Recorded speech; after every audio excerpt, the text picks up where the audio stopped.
Well, David has cerebral palsy. He's severely disabled, with a disability affecting all 4 limbs. So he's able to do very little. Can't do anything for himself at all. Unfortunately, David's disability extends to pretty much every muscle of his body.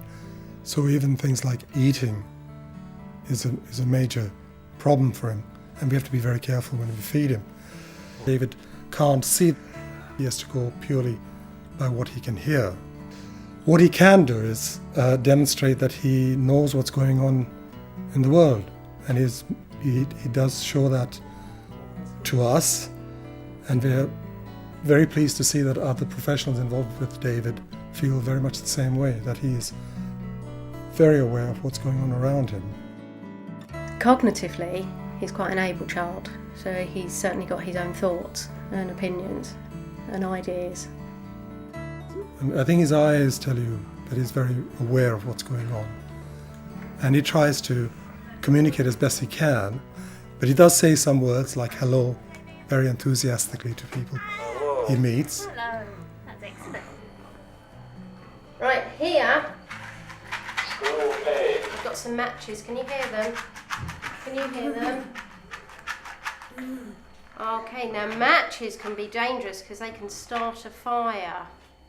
Who would you call if there was a fire? Code. Emergency 999. He has 2 switches. One side he uses to scan, so it moves along the available vocabulary, and then the other side he uses to select and then speak.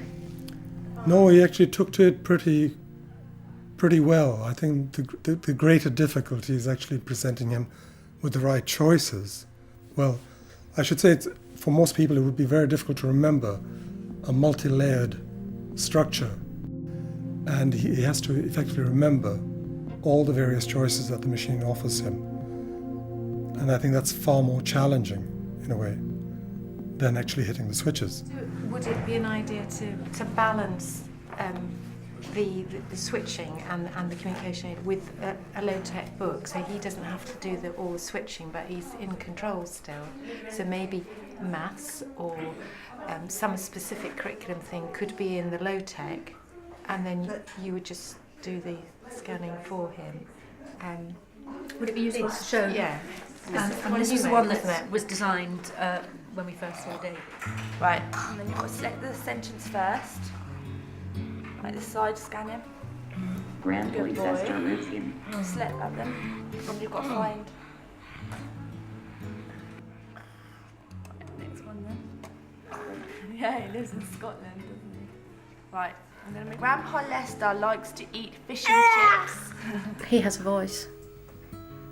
Part of the thing that makes us human is that we express our opinions and talk and communicate in quite a complex way, and it gives David a chance to have a voice and to do that.